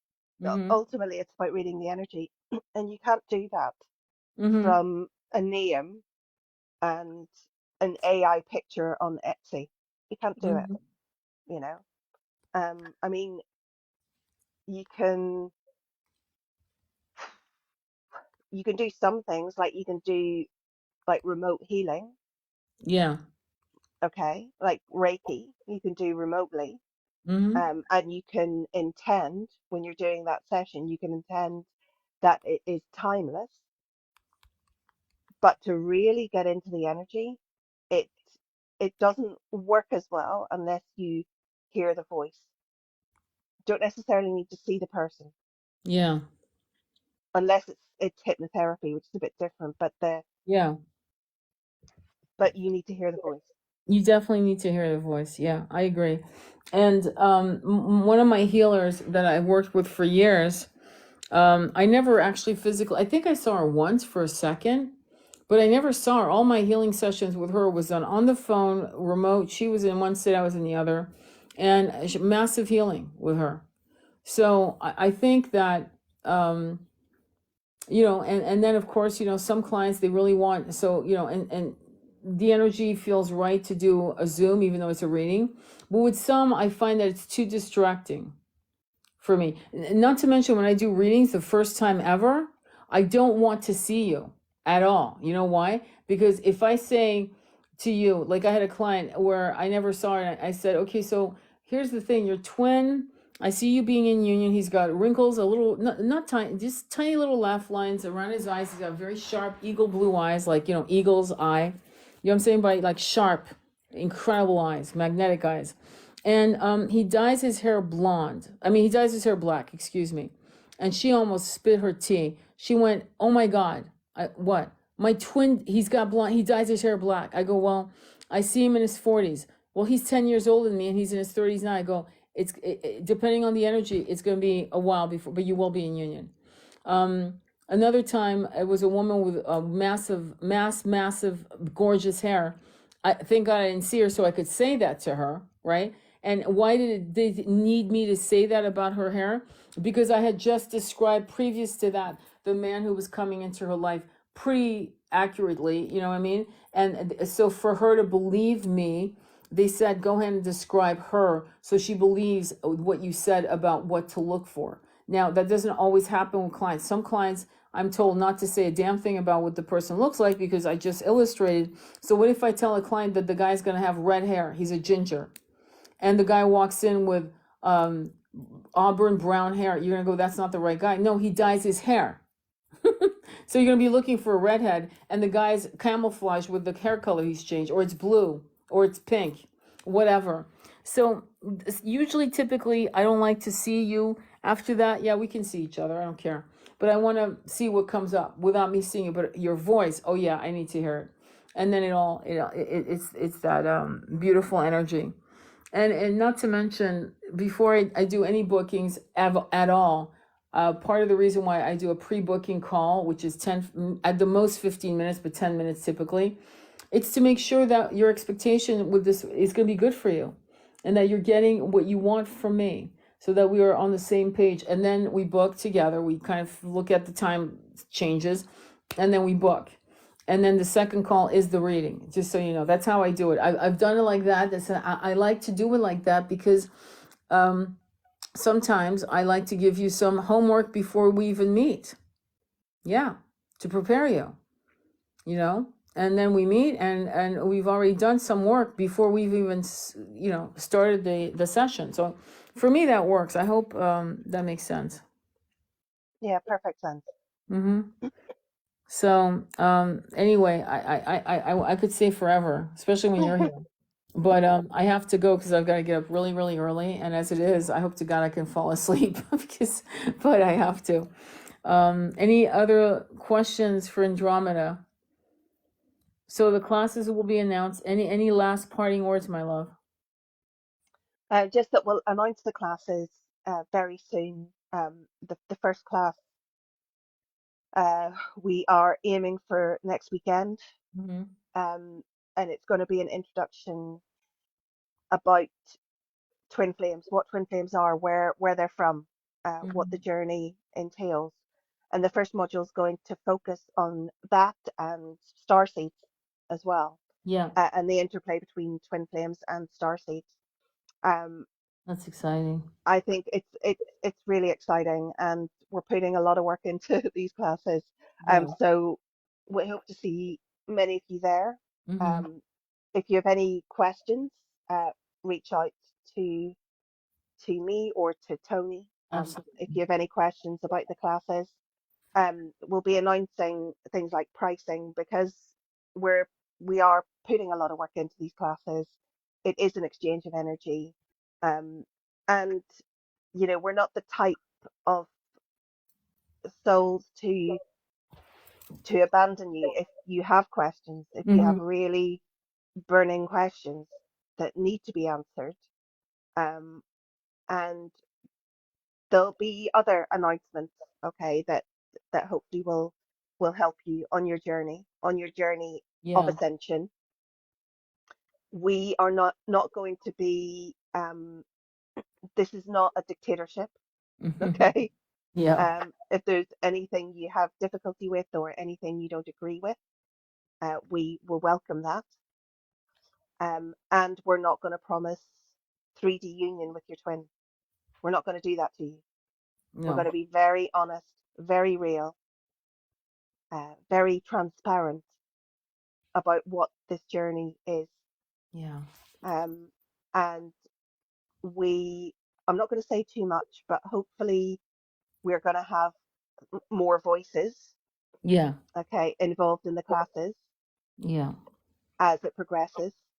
Um, we welcome you if you're masculine, feminine, um, if you are on a twin flame journey or you're on a spiritual journey, all are welcome.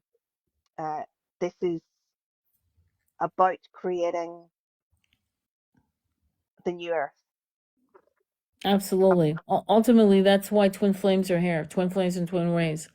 yeah, And I love that you said that, to make sure that people understand it is also classes on ascension, which is critical in the if you're in a twin flame journey, twin ray, that's critical. But also, some of you don't have a twin flame incarnated here. You don't. They're on the other side guiding you, and you know it. Some of you actually know it. Some of you don't care. Some of you actually aren't even thinking, but some of you do know. Some, and you might not be on this live. Actually, this, by the way, this live will be uploaded on YouTube. And for some who listen to this on YouTube, I have clients who actually listen to my videos on YouTube, like a podcast. So some of you, you know who you are. And ascension equals twin flames, twin rays. There, every aspect of the spiritual journey is interconnected. If you're a starseed with no twin and you know that, it should be evident that twin flames and twin rays benefit you. It's like you may not be a bird, but you need trees, right? Think of the trees as twin flames. They give you oxygen, right? Twin rays, twin flames, oxygen, right? For the planet, right? It helps purify, right? So we can breathe good air. But who else benefits? Well, if you're not a bird, wolves benefit, the rivers benefit, vegetations, insects benefit. So it's not just twin flame, twin ray. It's the interconnection in this planet with every sentient being and other galaxies with every sentient being. And the unions, yes, we want this for you. Of course we do. But we're never going to have you think that we're going to, like Andromeda is saying, it would be, what is the word? Disingenuous. And karmically, we won't take that on. You know what I mean? It's yeah, not worth it for our own karma. We're here. Andromeda and I are looking for the ascensions for our own selves, and our twins, and our children, and our other loving friends and family members. And we will not jeopardize it for anyone. And that includes you. So the truth is where we go every time with that integrity. See, I mean, right? It's like, yeah, is it and that's worth it? and unfortunately there are cults Yeah, out there who are peddling this. We will get you into union if you pay us, you yeah, know, $100 million, right? will get you Right. into union. Yep. Um, and they're charlatans. But we'll be talking about that as well. We'll be talking about this this whole thing that's come up about twin flames, and Yeah. actually how rare twin flames and twin rays are. Mm-hmm. 144,000 twin flame cells, Yep. 144 twin rays Yep. in a planet of 8+ billion. Yep. That's rare. But the vibration of twin flames, twin rays who step into mission, who live, breathe, exist through the vibration and energy of unconditional love, that is a that is more powerful than any of the physical or spiritual weapons they can throw at us. And you have that power within you, every single one of you, Yeah. right? That is the key to ascension. Beautiful. Hmm. It's beautiful. I'm very excited. I want to thank you all for being here. I want to thank Andromeda Flame for always being so generous with her time and early bird that she is. And and then just, I'm so proud of all of you, because all of you are such beautiful star seed, twin flame, twin ray. You guys are so amazing. I wish you understood how beautiful you are. It's very simple why people follow the charlatans. Even true twin flames got fooled. Yes, but twin flames that were completely desperate and hijacked by their own ego. This is why the training that we talk about of a spiritual training is so essential, so that you don't get hijacked. Humans be humans and want a magical pill. Yep. They want them, and the magic pill. We have the magical pill. That's the thing. The magical pill has been talked about for thousands of years. We just need to take the medicine. Pill. Did you notice that pill, aka medicine? Take your medicine. Is it pleasant? Sometimes no, it's not. But that's the medicine to the journey. And sometimes it's not pleasant. Believe me, I know. I mean, we all want the nectar. All right, my love. Sending you much love, all of you. Thank you again, and we'll talk to you soon. This will be uploaded on YouTube. If you have any questions, hit me up. Please follow Andromeda Flame. Message her, message me. We're here, and just be patient with us in terms of responding back. We're all getting slammed, as you all know, energetically speaking. And hopefully your path is easing up. But if you're going through massive challenges, if you're going through the periphery of depression, if you're going through anything like that, know that you're not alone. Many of us are being attacked, right, Andromeda? Oh And yeah. so, and in particular, sacred masculine in particular. So you're not alone. Call on your angels, guides, and allies. Give them permission to guide you in word and action every morning.